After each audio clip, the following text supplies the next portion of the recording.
Malta, blata f'nofs baħar imqanqal. Gżira bejn ċiviltajiet u kulturi differenti. Niesa maħkuma għal sekli sħaħ. Poplu li dara jinħakem u sar jemmen li hekk biss destinu. Il-bidu tas-seklu 20. Aktar minn 100 sena mindu vassalli sejjaħ lil Malta nazzjon. Manuel Dimek, raġel li ħolom b'Malta Repubblika, imkeċċi minn art twelidu. It-talim tiegħu meqjus teddida għall-awtoritajiet ċivili u tal-Knisja.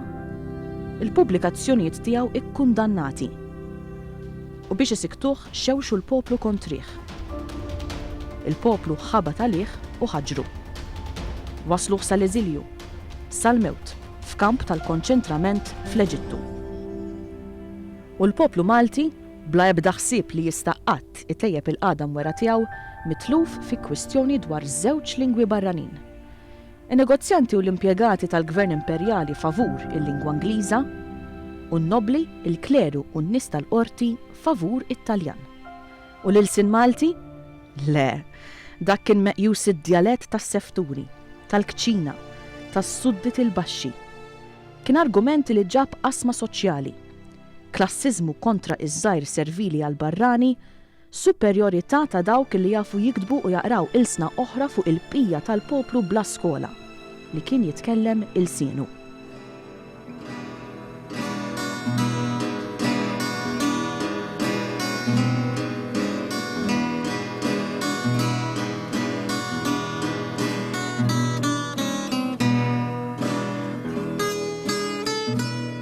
Għaliex tarmih l-sin li tagħtek ommok u titlef għaqlek wara l-sin barrani?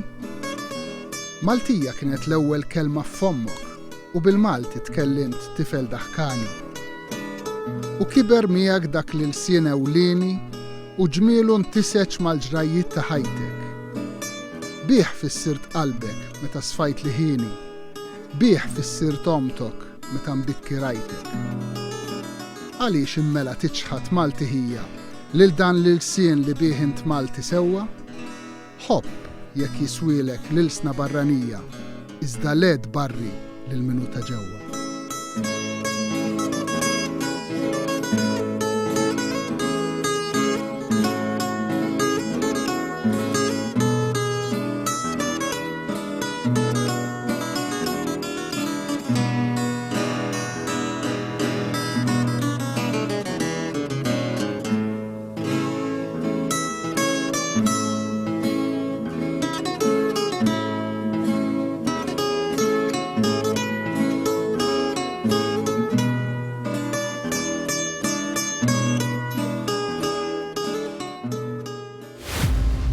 Is-sena 1919, is-7 ta' Ġunju. Il-Maltin imxebbajn bil-qatu bloli fil-prezz tal-ħobs jinġabru l-Belt Valletta. L-Assembleja Nazzjonali tiddiskuti kif se twassal l-ilmenti lill-Gvernatur u l-poplu jipprotesta fit-toroq. Jissejħu it-truppi Ingliżi, jiftħu n-nar, iferu lil ħafna. Joqtlu lil Manuel Attart, Wenzu Dajer, Giuseppe Bajjada u Carmenu Abela. U kawża tal-feriti imutu wkoll Toni Caruana u Ċikku Darmani.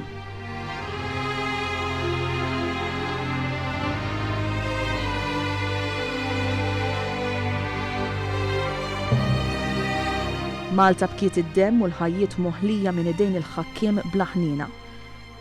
Imma l-karba waslet u l-Gvern Ingliż beda jħejji biex jagħti lil Malta self-government. Is-sena 20 tas-seklu 20. 12 Malti waqfu għaqda biex twassal leħen il-ħaddiema fil-politika. La Camera del Lavoro, it-twelid tal-Partit Laburista. Ħolmu pajjiż immexxi mill-kotra u mhux mill-ftit. Ridu x-xogħol minflok il-faqar, il-mart u l-ħefa. Il-ġustizzja u l-progress soċjali minflok poplu bla drittijiet. It-talim minflok edukazzjoni biss għas-sinjuri. It-triq kienet twila, imma għall-inqas sa fl-aħħar kienet bdiet.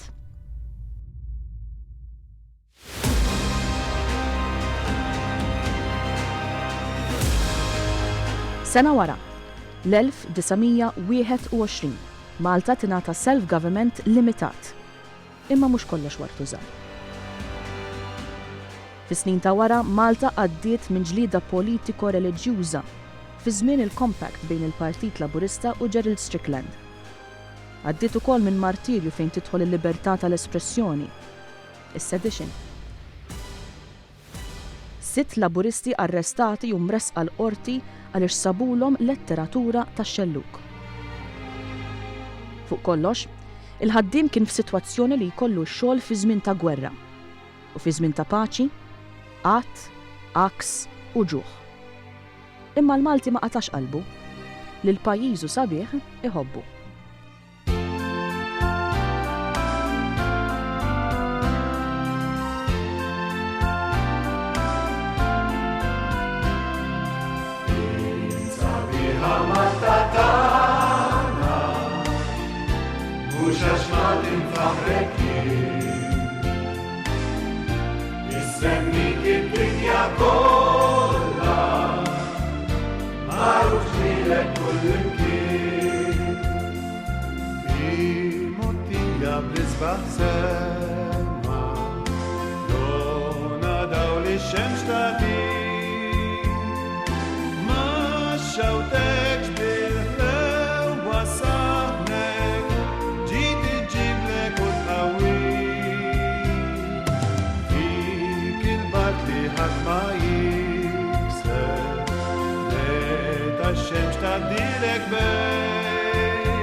Malta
Kien bla waqt.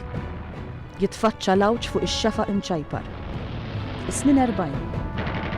L-Italja faxxista tiddikjara gwerra kontra l-Imperu Ingliż, ħakkiem ta' art twelidna. Il-poplu bieżel u ħawtil jispiċċa b'taqtija kifra fuq artu, bla tort. Il-Malti jkollu jissielet għal ħaddieħor. Taħt ħaddieħor. Kontra l-edewwa ta' ħaddieħor. Jaqla l-bombi ġo fih, jgħix fil-mart, fl-umdità tax-shelters. Jittama fis-setan.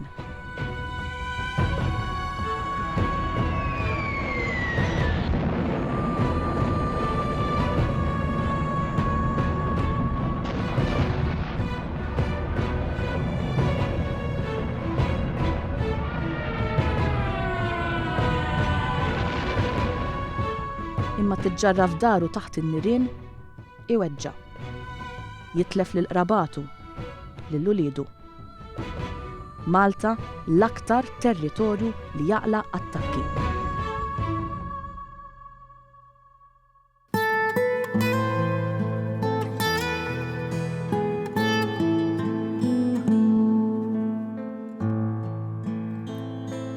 Għatma b'sarna l-awċ li ġralna, artna għatma dal-ġilliet. Ajruplani venvnu fuqna, nar jitfawlna mismewiet. Fuq l-imkejjen fejn rabbejna li l-familtna li l-uliet. Saru trab il-bliet urħula, demm imxerret matriqat. Lub maqsuma jibku l-qraba, xi jistajta fidal weġat. Poplu biżel bebda ħtija, safal-tim abbandonat.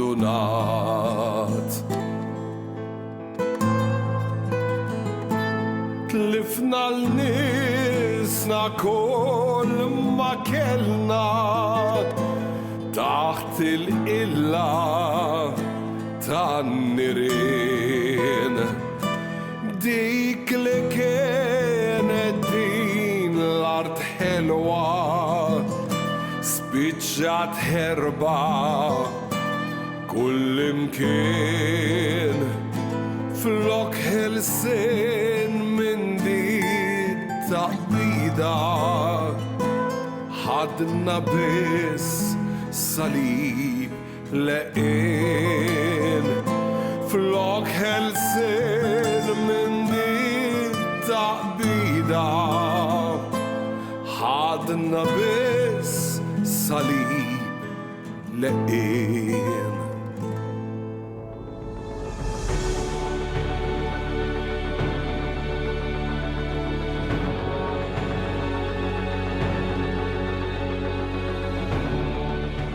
Tawna l-George Cross għal-qlubija, għal-bandira, imma ċaħduna mill-Marshal Aid, l-unika tama għal-poplu midrup li fuq saqajh. Il-forzi rebbieħa taw il-Marshal Aid anki lil min tilef il-gwerra, anki lil min ħoloq l-Holocaust, imma lil Malta li attakki biss qalet lil dik le. Għal dik xejn. Il-Malti ma qatax qalbu. Bħalma ġġielet il-gwerra ta' ħaddieħor, seta jiġġielet għal drittijietu. Kien xeba jservi l-bżonnijiet tal-ħakkiem. Xeba mirfus fuq artu stess.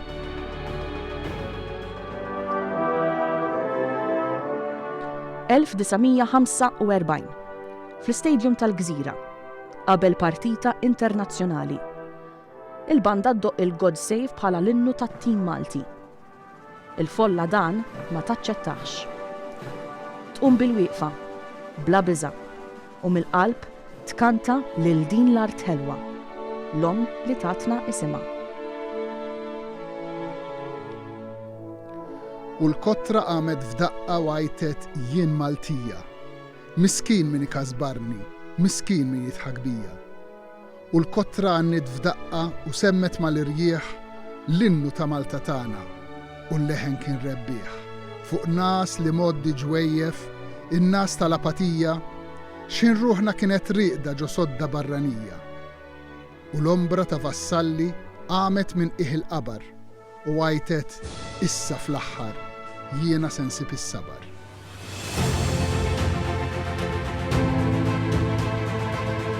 Il-Partit tal-ħaddiema fuq quddiem fil-ġlieda għad-drittijiet. Is-sena 1947. Il-Partit Laburista għall-ewwel darba fil-Gvern. Fost il-prioritajiet tat-tabib Pawlu Boffa is-sisien tal-welfare state. Jidħol fis-soċjetà sens ta' komunità. Komunità li taħseb fulieda. Soċjetà li twennes liż-żgħir, lil min fil-bżonn, lil matub. Il-mara tingħata id-dritt tivvota. Jingħata d-dritt ta' edukazzjoni b'xejn u għal kulħadd. Tingħata pensjoni għal min jirtira mix-xogħol bl-età u għal persuni b'diżabilità.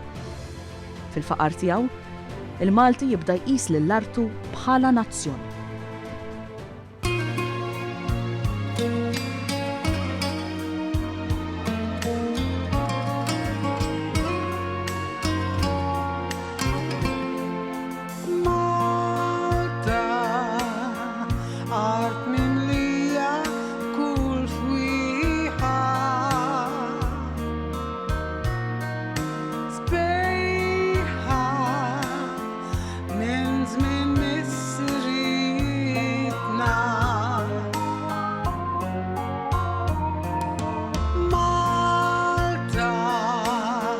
Xemx u baħar min tiegħek jibqa' tbur għal dejjem ħbib miegħek. Ejni sabiex inta u lur inkun lil dil-ħelwa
sabiħa qalbina.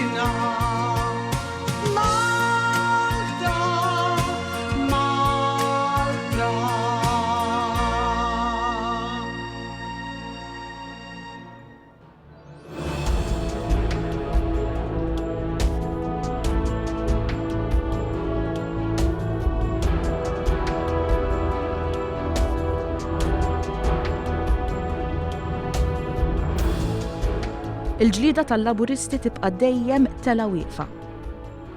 Il-ħaddiem ma jikkuntentax bil-loqom tal-Ingliżi, jew daqs l-Ingliżi jew mingħajrhom. Imma l-Ingliżi jibqgħu iwebsu rashom. Jeddu bis-sensi mit-tarzna u mis-servizzi militari. Il-Malti ma jridx jistenna aktar.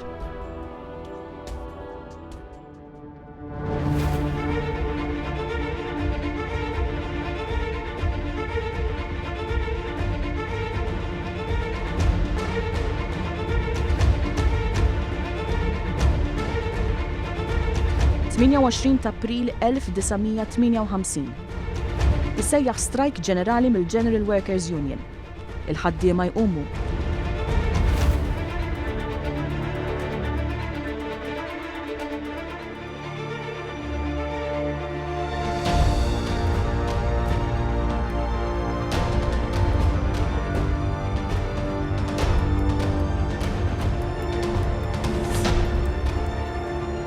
Isibu kontrihom kummissarju tal-Pulizija li jobdi biss lill-Kuruna Ingliża.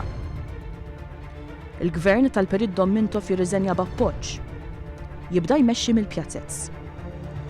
Jittellaw il-qorti aktar minn 100 persuna. Uħud jispiċċaw il-ħabs. Il-gvern Ingliż jissospendi l-Kostituzzjoni. Malta tgħaddi 4 snin bi gvern kolonjali.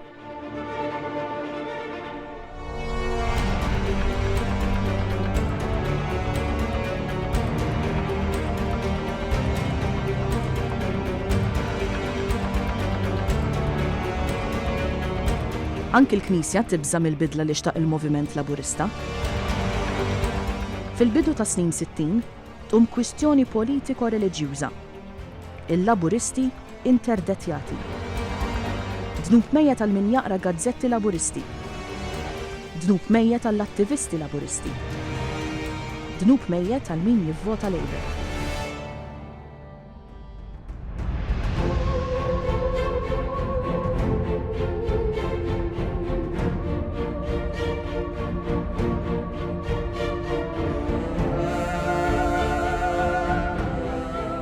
Xorta, iżda, 51,000 ruħ jivvutaw kontra il-kurrent. 51,000 soldat tal-azzar. Il-konfront tal-Knisja kontra Mintov u sħabu ma jqafx hemm. Laburisti jkollhom jiżżewġu fis-sagristija. Laburisti jkollhom jindifnu fil-miżbla. Imma quddiem is-sewwa, il-partit ma jaqtax qalbu.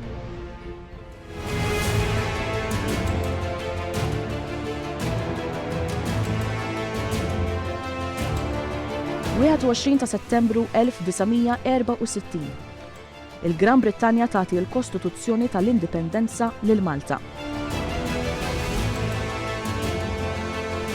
Ir-Reġina tar-Renju Unit issir ukoll ir-Reġina ta' Malta. Il-poplu Malti jingħata l-għodda biex jibda jfassal id-destin ta' pajjiżu. Jinfetħu l-ewwel żoni industrijali. Jibda jiżviluppa t-turiżmu. Xorta imma, ħafna art Maltija tibqa' taħt it-tmexxija Ingliża. Xorta ħafna mill-impjiegi jibqgħu jiddependu fuq il-bażi militari Ingliża. Ħafna familji jfittxu għajxien barra minn xtutna. Ħafna żgħażagħ Maltin u Għawċin jemigraw u jfittxu ħajja aħjar bogħod minn art twelidhom. Is-sena 1971. Bil-kwistjoni mal-Knisja riżolta il-Partit Laburista jaħlef illi jeħles lil Malta minn kull rabta militari barranija. Il-Perit Mintov joħroġ bajta li jaqdet lil poplu. Malta l-ewwel u qabel kollox! Jitla fil-gvern, ineħħi l-kwartieri tan-NATO minn Malta. U mal-ewwel juri li jrid jibdel il-ftehim tad-difiża mal-Ingilterra. Malta titlob aktar fondi. Titlob ukoll data għall-eluq tal-bażi. Il-Gvern Ingliż ma jċedix. Il-ġlieda teskala. Mintov jagħti ultimatum. L-Ingliżi jeddu illi jitilqu. Wara ħafna taqtih il-qalb, fl-aħħar ikun iffirmat ftehim għal 7 snin. Malta tingħata fondi biżżejjed biex tipprepara l-ekonomija tagħha għal meta tkun rajja f'idejha. Tibda it-triq għal ħelsien ekonomiku u ħelsien mill-militar barrani. Il-Maltin jibdew jagħmlu xogħol li qabel kienu jagħmluh biss l-Ingliżi. L-ekonomija tibda tieqaf fuq saqajja.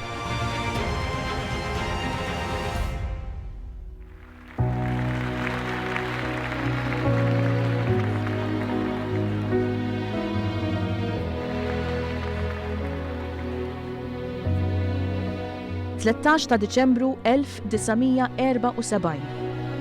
Il-Parlament jivvota b'maġġoranza storika biex Malta issir Repubblika. Solennement naħlef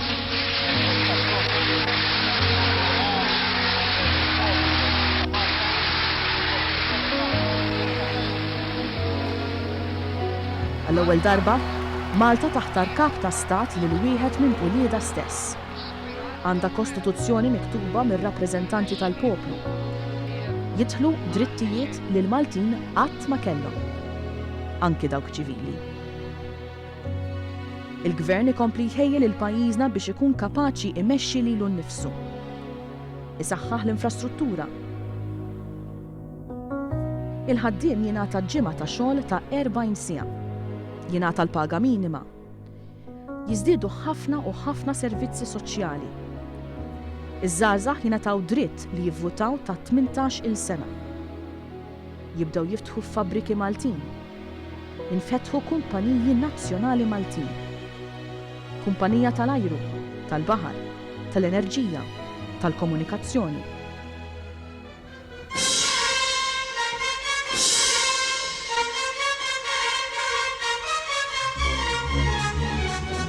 Fost ħidma ma tiqafx, ftit ftit orob ukoll jum il-fidwa. Sa fl-aħħar, il-31 ta' Marzu 1979. Tul 180 sena għexna fl-imkien. Issa li ninfirdu wasal iż-żmien. Mhux birdin u miġġildin, anzi, bħal żewġ maħbubin. Ejjew għalhekk nitanqu u nbusu lil xulxin.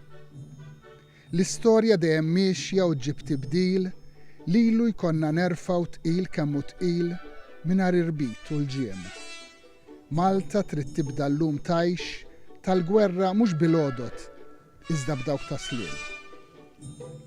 Ħabiba tal-ġirien u n-nies ta' kullimkien. Malta tixtieq li taqqat il-popli flimkien. Biex jilħaq dan il-għan, il-Malti huwa ħerqan li jagħmel l-almu kollu li jistinka bla serħan.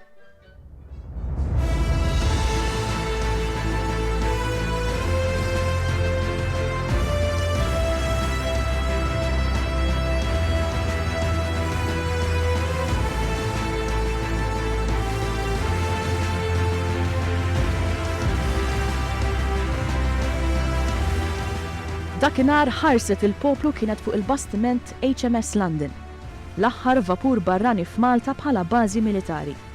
Ħireġ fuq il-mewġ mill-port il-kbir. Il-mewġ misterjuż tal-futur, tad-destin inċert. Imma ta' ħeġġa kbira u impenn li l-Maltin jagħmlu minn pajjiżhom suċċess. Destinhom fidhom u fidhom biss.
Malta, wara eluf ta' snin issa ma tiddependix mill-gwerer ta' ħaddieħor. Il-ħaddiem Malti jaħdem għal familtu, jaħdem fil-paċi għal paċi, mhux għal gwerra. Malta toħloq ix-xogħol għal Maltin f'Malta minflok jemigraw. Tgħix mix-xogħol li toħloq, bil-għaraq tal-ħaddiema, bil-bżulija ta' wlieda. Malta setet toħloq relazzjonijiet ma' ġnus oħra bla ebda intħil mill-ħakkiema. Il-Maltin jimxu l-qudiem bħilithom stess. Is-servizzi tas-saħħa isiru b'xejn u għal kulħadd. Jingħataw mediċini b'xejn. Isiru żviluppi kbar fil-housing. Malta saret ta' bil-ħaq tal-Maltin. Il-Malti gburi b'pajjiżu, ma jagħmilux ħsara, ma jiġħdu qatt.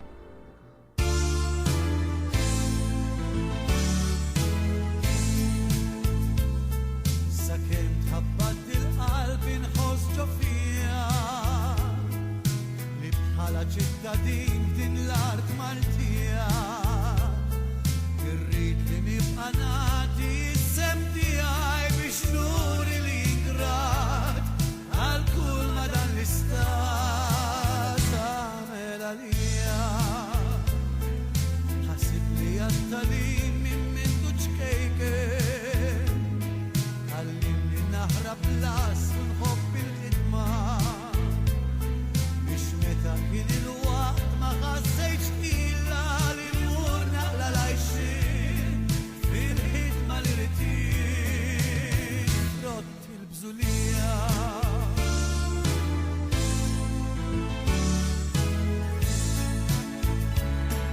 Lele ma nixtieq qatt jart welidi kull fejn immur niftaħar bil-ħelsien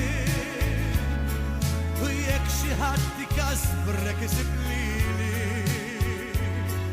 difiża nkun għalik għax Maltin. Lele ma nixtieq qatt jart welidi kull fejn immur niftaħar bil-ħelsien u jekk xi ħadd ikasbrek isib lili difiża nkun għalik għax Maltin.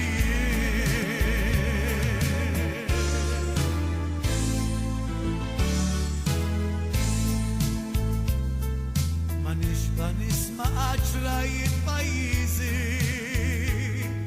missirijietna bkew u ċarċru dmija għax kienu maqudin elbu kull sara millum is-snin għaddew kulħadd qed jgħix tassew mingħajr batija u żgħażagħ tagħna żgur iridu jkunu ta' dan il-wirt għażiż ta' dal-mexxejja ma ninsew qatt lil min il-foqollina niftakru tul is-snin ferħana għax Maltin Malta Maltija.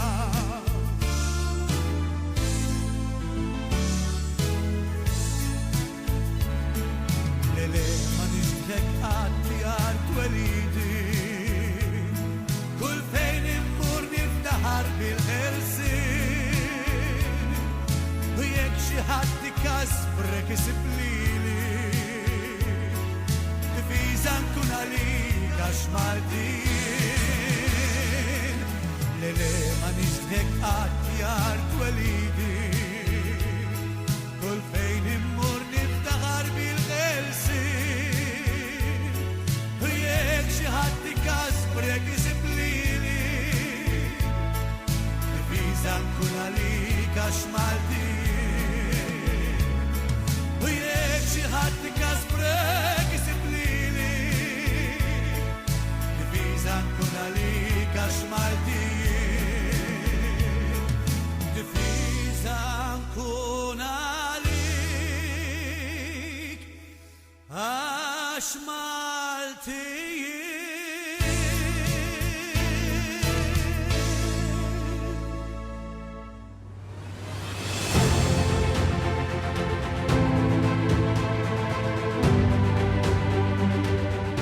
L-avvenimenti tal-Partit Laburista huma paġni glorjużi fl-istorja ta' pajjiżna. Minkejja li kellhom il-kurrenti u xkil kollu possibbli kontrihom. Riformi li uħud laqmuhom impossibbli seħħew, qed iseħħu u qatt iridu jkomplu jseħħu.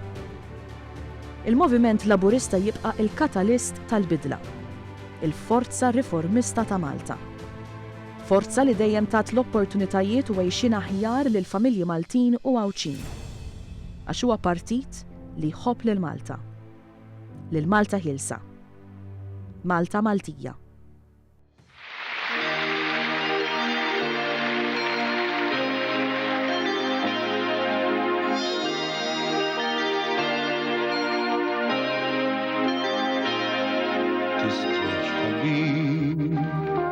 Għax fartek hawn is-slima u qtil bombu nar f'toroq fid-djar. Ma tismax bisbaħ barhom fost nisek fwens ma ġarhom. Ħares lilin min xtutek ħilsa sbieħ u għallef sħiħ li tejn brisk slim rebbieħ. حبيب عاش بحري كبس إلا Ma tafx għax int mitmuħ taf kemm irruh. U ġielek tikkiser biċliet li qatt jitfiser. و راجل كون أحدام حالها إسير Ma tajba tir ma min tadla min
xrar il-nar.